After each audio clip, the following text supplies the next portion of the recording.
sure. That's All right. great. Welcome. I'm here with Ronald from Property Pathways. That's correct. Property Pathways is a company that is a one-stop shop for homeowners, real estate investors needing building permits, design, and let me know if I'm missing anything, Ronald, but you work with homeowners, real estate investors, contractors, other professionals. Tell us a little bit about what you do, about yourself, how you got into this business. Yeah, awesome. My apologies there. I'll just have to turn off my other screens here. So we here at Property Pathways, we primarily focus on working with real estate investors that are looking to get architectural designs and building permit services for their properties that they're purchasing that are going to be converted into multifamily residential.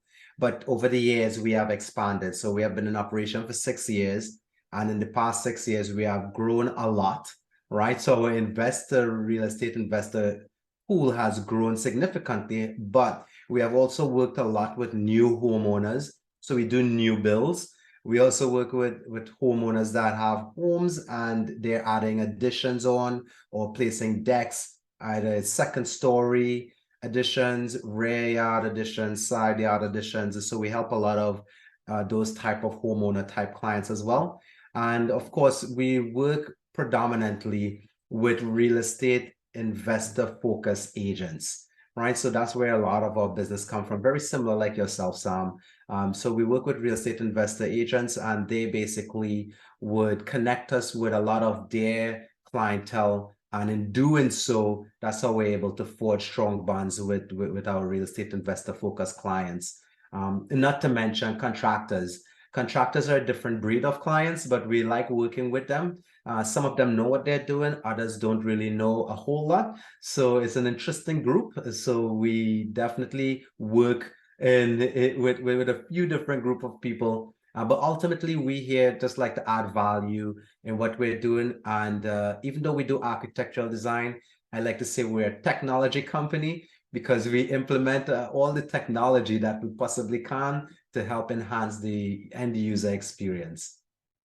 Awesome. So how does that show up when when you talk about adding a lot of value? So it definitely helps with, I guess we'll start here. Why is it important for someone to consider adding additional income or suites for an investor or even a homeowner right now to consider doing that with your company?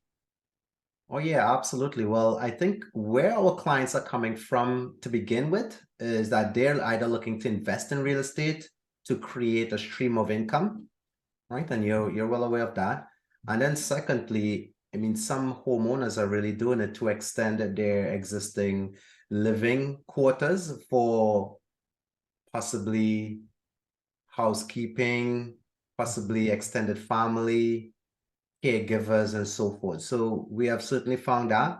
And then there's a third group, a growing group of people that are actually purchasing properties and they're doing what is called house hacking, right? So they're hacking these homes, meaning they're renovating the entire home, converting it into two-unit dwellings, and then they're basically renting out a portion of that home, whichever one of the dwellings, could be the upper or the lower unit, and basically that's supplementing their mortgage payments. So that's where our clientele are coming from. So, we have seen that to be extremely advantageous to be able to offer quality service that support in delivering that end goal of creating these livable suites. So that's the value that we really bring to the marketplace.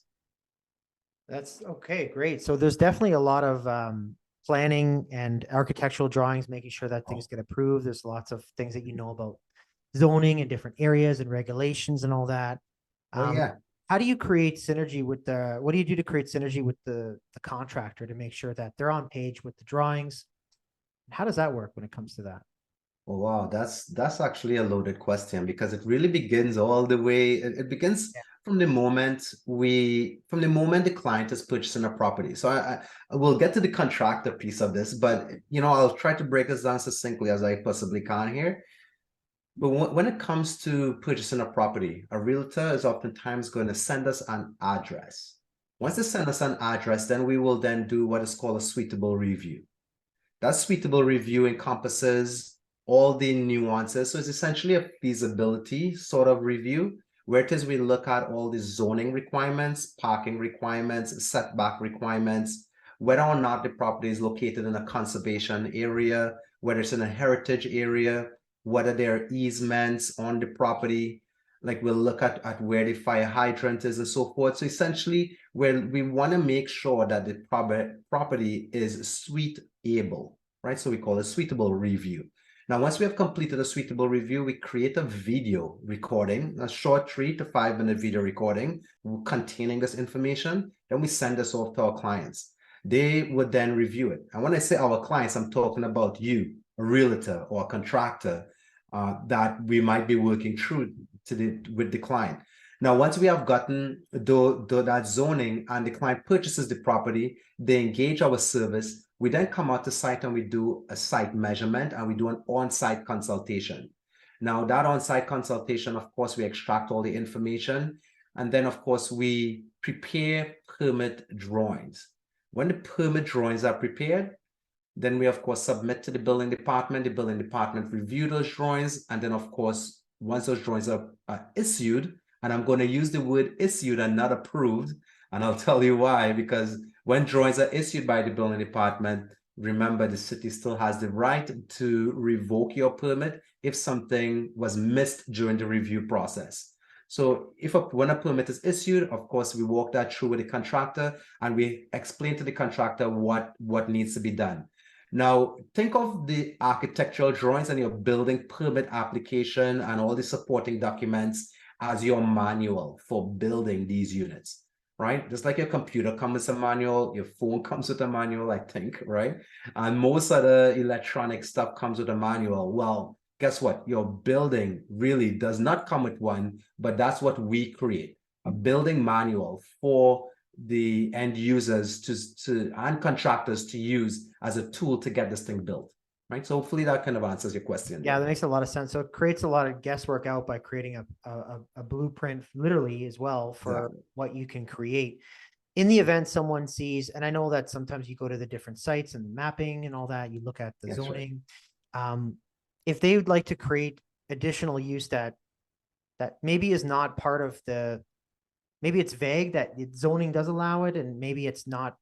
Do you have drawings that propose that? Maybe it's not something that'll be instantly approved, but you say, okay, we can build 500 square feet. The person maybe says, well, let's see if we could build 550 or 600. And can we add another 2 units or 1 unit, for example? Like, how does that work when it comes to the nuances there? Like, how do you decide with the drawing, what the drawing will be based on maybe versus what the client's looking for?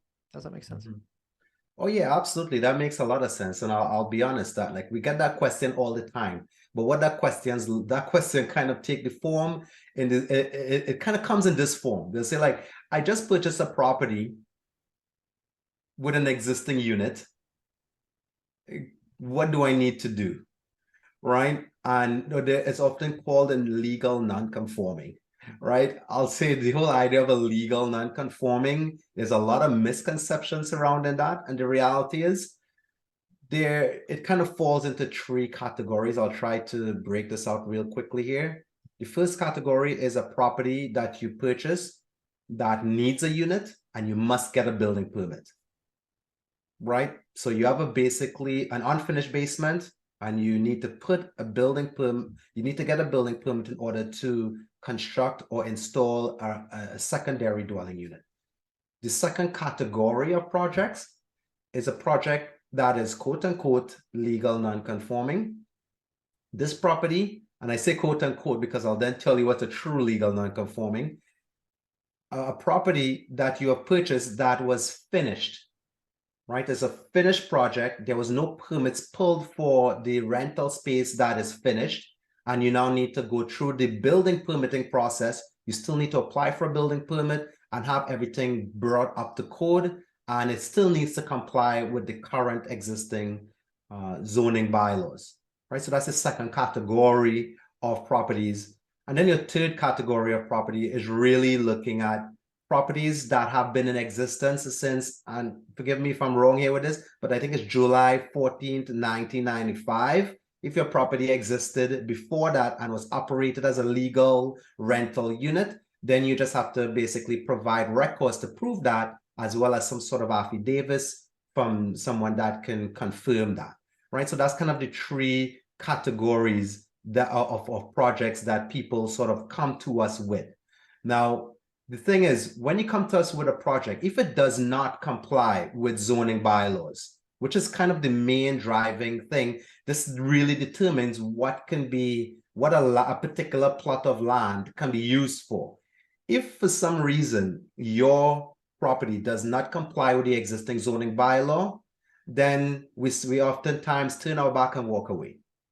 Okay, no, I'm kidding. We actually don't turn our back and walk away. We just inform the client as to what are some of the additional steps that will be needed, right? Because once the zoning bylaw doesn't comply, it depends on to the extent of that it does not comply or the nature of its non-compliance.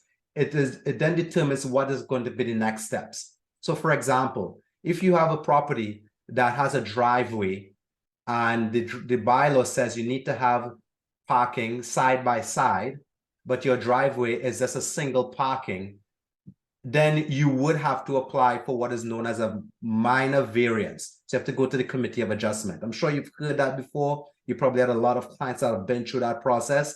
So we'll then walk them through that committee of adjustment process. And if for some reason that fails, then we of course could take it to the Ontario Land Tribunal.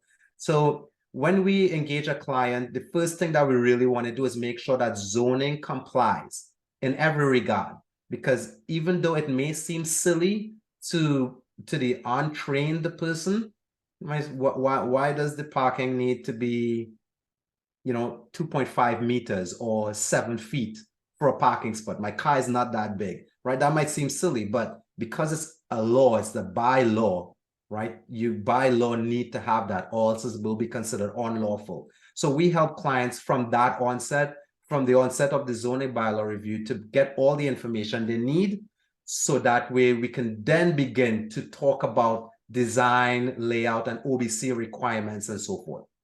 Okay, so zoning bylaw is a big pillar of that. Let's just say, for example, you look at a property in Kitchener, it says detached dwelling is possible, permitted use. You download it. 2 questions.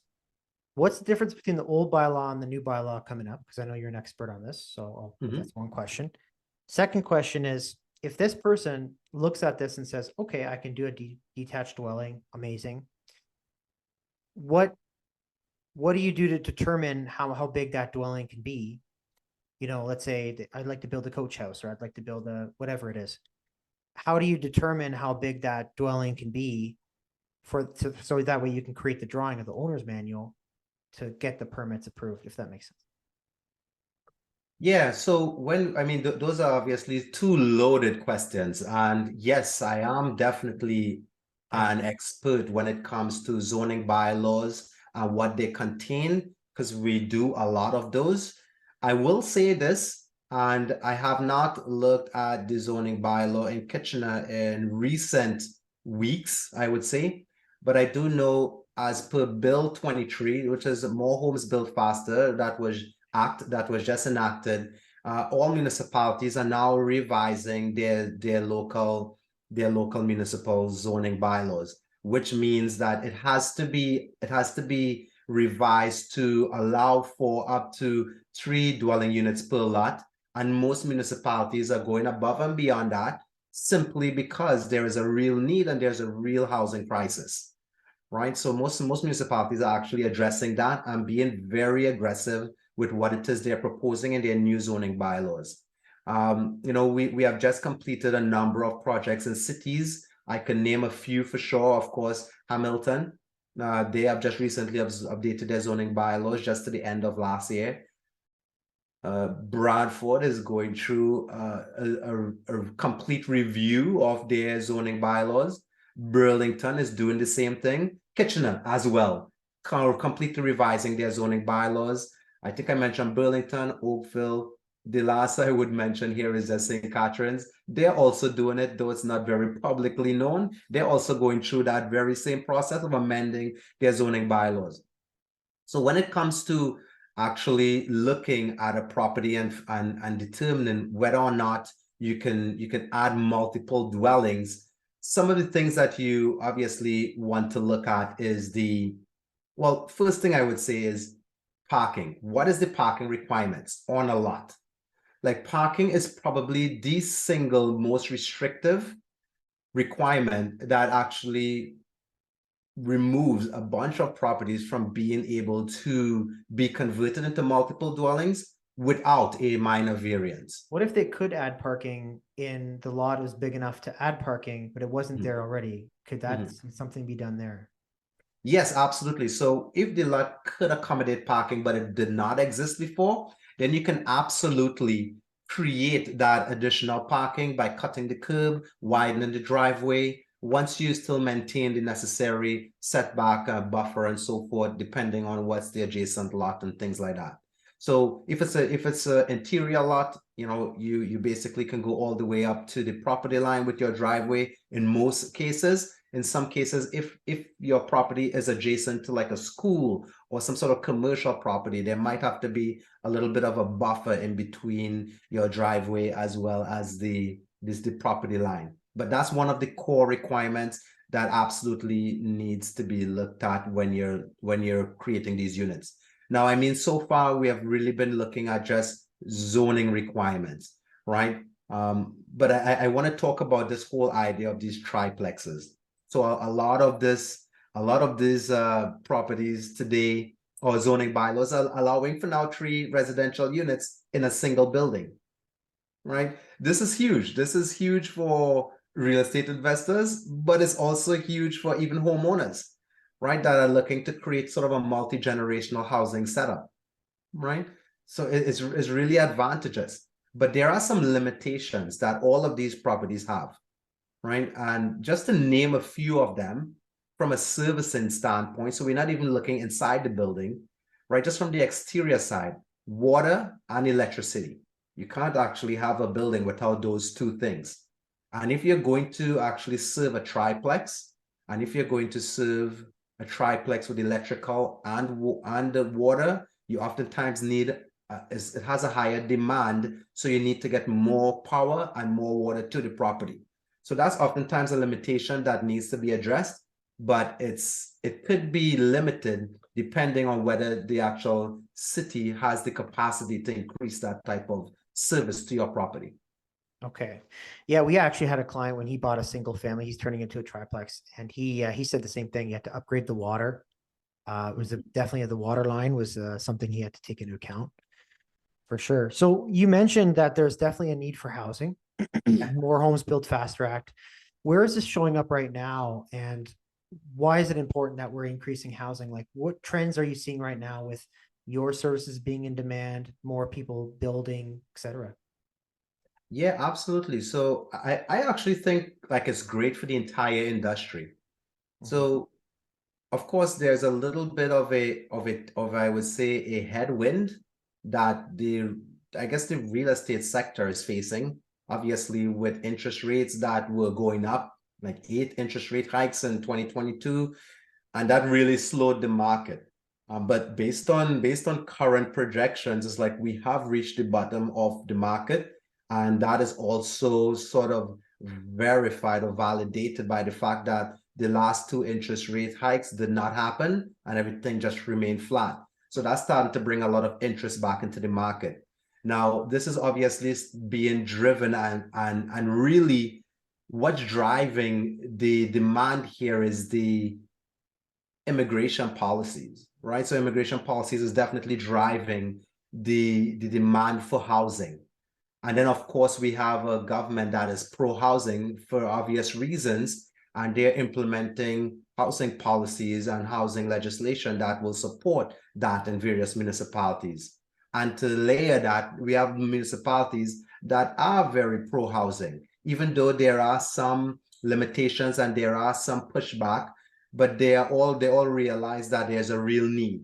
So what is that doing for our industry is that real estate industry is that we have found that at least in the last 3 months, there has been a lot more interest in property sales that have been coming live. And you would have a better sense of that. But on the back end, we know this because we are getting a lot more inquiries from clients who were purchasing a year ago and also new clients just inquiring, right? And because Bill 23 has really made 3-unit dwellings ubiquitous throughout Ontario, we have a lot of homeowners inquiring as to how do we build garden suites? How do we, convert a single home into 2-unit dwelling? And that's something that we truly enjoy doing, but we realize that there is a huge gap as well, because a lot of people don't understand how that's going to be financed. They don't understand what are the nuances involved in it. Most people are getting their information from HGTV, which obviously is not realistic, right? So we have definitely seen a huge uptick in interest for our services, and we think it will continue throughout the remainder of this year. Yeah, you brought up a great point too, because even if affordability goes down, people are looking for more ways to generate more income in their home. That's correct. Yeah. And yeah, I had a conversation the other day with a client. He was moving from a condo and he's like, I said, what if we look at a property right now with a decent sized lot and look at potentially having that garage, turning that into a coach house or having an income there? Yeah. And it's really neat because Kitchener doesn't have right now, time of this recording, doesn't have any regulations on short-term rental, but even creating more income, he's living on that property anyway. Oh yeah, absolutely. He's creating, it makes an easier argument for people, regardless of where they are, to add more housing to their lot and buy something with some form of land. What do you think? Oh yeah, absolutely. I think there's huge advantages to purchasing a property. So let's talk a little bit about that, because there's a lot of talk around this garden suite movement, right? Yeah. So garden suites essentially is not the right term to use when we're talking about additional housing. So garden suites are really designed to do exactly that, be a suite for a farmer or a garden that is really a temporary or transient type of housing model, right? So farmers in the past, like out in rural areas, owners of land, they would actually have garden suites to house sort of migrant workers who would come to, pick apples or whatever that was. So that was very transient, right? Gotcha. Now that time has changed. So now the government is not asking for garden suites. What they're asking for is additional residential units. That can be in a detached format. So now that's what is being classified as a garden suite. Now you may have also heard laneway housing also kicked around as well, which is a real thing too, right? Right. Yeah. And you see a lot of people when they see a garage or they see a decent sized lot, they say, Yeah. what can I do with this? Can I add an additional dwelling? And I think there's a better use for it as far as instead of garden suite, because that could be a little misleading.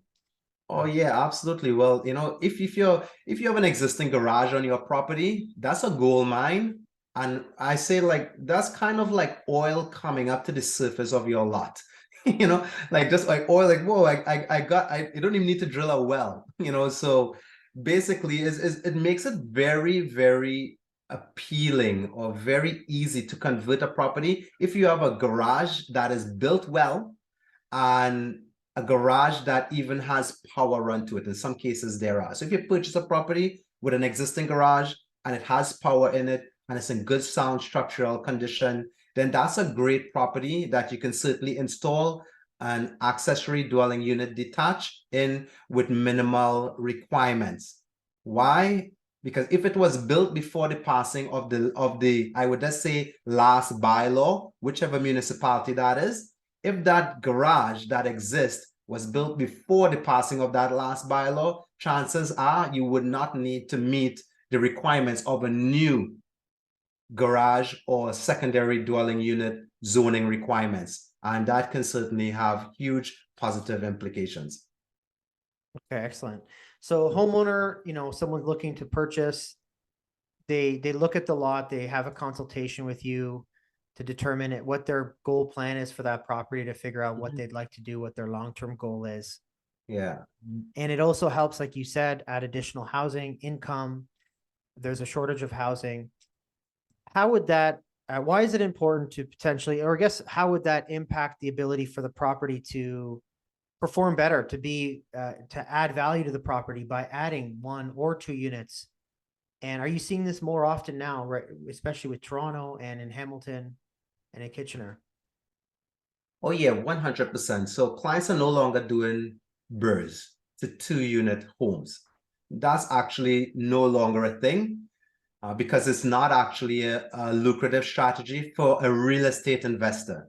Now, I do want to say that it is a viable strategy if you're not intending to pull all your money out using the BRRRR strategy, right? Buy, renovate, rent, refinance, repeat. So if that's not your whole goal, if your goal is just to buy a home, renovate the basement, build up the equity there and house hack, like you live in one part of the home and you rent the other out, then that would be an adequate strategy just for 2 units. And I think it also makes sense that if you're going to be living in a property, you probably don't want to live in there, with multiple tenants and so forth. Now, with that said, if you're primarily a real estate investor and you're bringing rental units to the market, in this market, this current day market, you want to start thinking about 3-unit conversions, 4-unit conversions. And if you live in Toronto, you want to think about 5-unit conversions, right? Because Toronto is now allowing up to 5 residential units on a lot, right? Hamilton, right behind second runner up is basically Hamilton. They're allowing up to 4 residential units a lot, right? And I know there are other municipalities and areas that do some very different type of combinations, right? So, last time I checked, Kitchener would allow you to do an addition to your property. Even before that was allowed elsewhere, you could have done an addition to your property and added a 3rd unit in there, right? So that I found to be interesting. I think is in Innisfil, and this is way far from Kitchener, but in Innisfil they actually allow 2 detached dwelling units Wow. on one lot. Like that's really unusual, right? So different cities are doing different things to really try to address this housing crisis. But I guess the case in point here is that clients that are seeking to purchase properties really should be looking for properties that would allow for up to 3 minimum dwelling units a lot, or else the numbers would not work out and you essentially would be locked in for a while there. Yeah. And I think it's important to have a consultation with you because when you're doing your due diligence or purchasing or making sure the zoning works and then having a consultation with you about future plans on that property or getting things going with your team. Oh, big time. I mean, this is what I do every day. And I advise clients. I get a realtor is a huge part of your purchasing team, like your mortgage agent, your lawyer, and so forth. However, when it comes to looking at a property, the best person to have on your team is a designer that is committed and focused on real estate investing properties. The reason for that is, one is that if you send me a listing or you send me an address, if I said to you, hey, Sam, you can actually add 3 units to this property, then I'm essentially saying to you, you can hold me to that. I will actually deliver this in the form of a building permit to you, right? Once we walk through the process, if you engage our services, right? Secondly, if you work with, let's say, a contractor, and this doesn't detract or take away anything from the value of having a contractor, I could even speak to the value of that because we renovated over 24 2-unit conversion projects during the pandemic. So I can speak to having the value of a contractor. But with that said, a contractor will come on site and basically look at a property, and they are not committed to walking through that process with the city, which can take anywhere between 2 to 4 months, right, in duration, just going through that whole building permit process. So they aren't committed to that. So I think it's always a great idea to make sure that the person who is actually giving you the advice is the person who's going to be doing the work, because then you can hold them to it, right? And that's what it is we actually welcome. We invite our clients to hold us to what it is we say we would do, because then we would actually deliver on that ultimately. Okay, so you walk the client through that process. You also take care of the correspondence with city. What does that communication look like as far as, or mapping that out? When, client buys a property, consultation with you, you figure out they can build a triplex, maybe they can add another addition and the unit. what does that process look like? Do you kind of map it out with them? Okay, we're going to do the drawings at this time.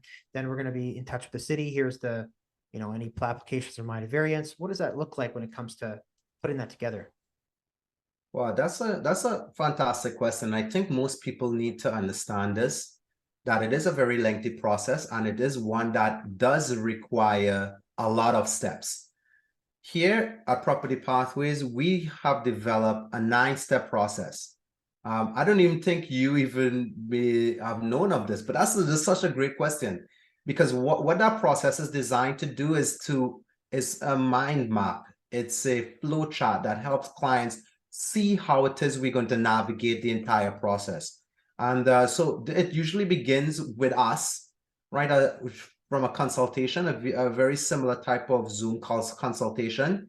Then we move on to a client onboarding where we send necessary forms, owner's authorization, a proposals for review, and so forth, as well as a suitable recording of their property so that they know we are committed to delivering on their property end goal, their investment end goals, because we have put it on a recording. And of course, so we send that to the clients. That's our second step. Then the third step is, of course, the execution of the agreement and scheduling of the site measure. Then once we have scheduled the site measure, we then complete a thorough analysis of the property using our 3D laser scanner that we come out to site. Our team members will take care of all the measurement, do an on-site consultation, extract the site data, but also consult with you to find out what your design needs are for the property and what your end goals are, because that's very unique from client to client, even though they are investors. And then, of course, we always prepare 2 design options for every client, a cost-effective option as well as a ideal option. The cost-effective option usually includes no engineering type of cost, whereas the ideal option is a far more superior type of layout. And those 2 options are designed to really create is an ideation session, right? Now, once we have completed that session, we do it on a live 3D model walkthrough where you get that immersive experience. Now, once we have completed that, then we, of course, we then complete what we call a hybrid option. Because during that call with the client, they oftentimes have suggestions. So we create a third option that we send to them. Once we have completed all the design options, the client has signed off, then we complete the permit production portion of this. And of course, once the permit production is completed, we send it to the city. We liaison with the city. We have all the necessary documentation. The city will always come back asking for clarification or additional documentation. So that's a process that happens in the back end. And of course, once we have the issue drawings in hand, we then schedule a call with the clients to go over those approved or issue drawings with the contractor that's building the project. So that way we make sure that they are clear on what is required. So that's kind of the process we take every client through. And that may seem a lot, but that's really not even a fraction of what actually is happening in the background, but it's at least a good way for clients to know what they're getting involved with, right? Yeah, right. And I think you're being their liaison, you're mind mapping that, and then you're also holding yourself accountable. You're going back and forth with the city, you're helping create guidelines around it. It seems like a lot of these clients, they're understanding the general idea, they get it under contract. Yeah. They don't have to do any rezoning, they purchase the property, then they come to you and go through this process. Is that what I'm understanding correctly? Exactly. So they don't know the process. Most clients don't. And even the clients that do actually still don't understand the nuance of it. The city is obviously a government agency, the building department. It's a government agency. So, there are a lot of processes involved, and it just takes a long time to go through that process. But we walk clients through. So we offer an end-to-end, right? Full cycle project, end-to-end done for you process. So once you engage our services for a project, and I won't even say design, I'm saying once you engage our services, we provide not only investing strategy, right? We offer the design permitting advisory, building permitting services, as well as on the back end, we offer ongoing consultation to ensure your project is running smoothly. So we definitely make sure that our clients are successful when it's all said and done. And for that reason, we have a number of repeat clients. And of course, our clients, as they continue to grow from 2-unit dwellings to 3-unit dwellings to multiple dwellings, they continue to utilize our service and our advisory service because it just makes sense. Excellent. So Yeah. when you talked about new builds, like how are you helping builders scale? I know you just briefly you can touch on that because you Yeah. mentioned you're helping them get to 2 to multi, maybe do more projects with you. How are you helping them scale? Because it seems like you're an end-to-end service. You have, a great way to liaison with them. You're holding the contractor accountable as well. Yeah. How do you help builders scale? Because I know you touched on that in one of your discussions there. Yeah, absolutely. So when we work with clients, what actually allows a client to scale? First thing is the selection of the site, the property that they're looking at. We have the ability in-house to look at not only existing properties, but we have the ability in-house to look at raw land and determine exactly what could be done there, whether it's a subdivision. We have taken clients through minor variance applications, Ontario land applications, pre-consultations for larger developments, and we have navigated the entire environmental assessment process, phase 1, phase 2, phase 3. So we have a lot of depth of understanding of those processes. So when a client comes to us with an address, or not even an address, that's a goal in mind. Of course, we tell them that they need to first consult with a realtor, right? Because a realtor will really help them find the property that they need. But once they're on the hunt, right? They're looking for this property. We engage them at that point to help them find the property that will deliver the highest and best use, right? So that's of course that's one of those terms that's being kicked around. But in order to determine the highest and best use, you must have a thorough understanding of official plans, housing policies, zoning bylaws, secondary plans, conservation plans, and so forth. Like there's a lot involved here, right? So, and we can't get into all of that on this call, but just know that's how we're assisting people get to the next level by leveling up with what it is we understand from a planning standpoint. Excellent. We have a presentation with you that we did, so we're going to have that as another episode released. So there's some good nuggets in there. Now, for your individual city, your project, your goals, speak with Ronald. So Ronald, where can people find Property Pathways so that we can reach out to you if they need help? Great. So you can find me on Instagram. That's where we put out content on a daily basis.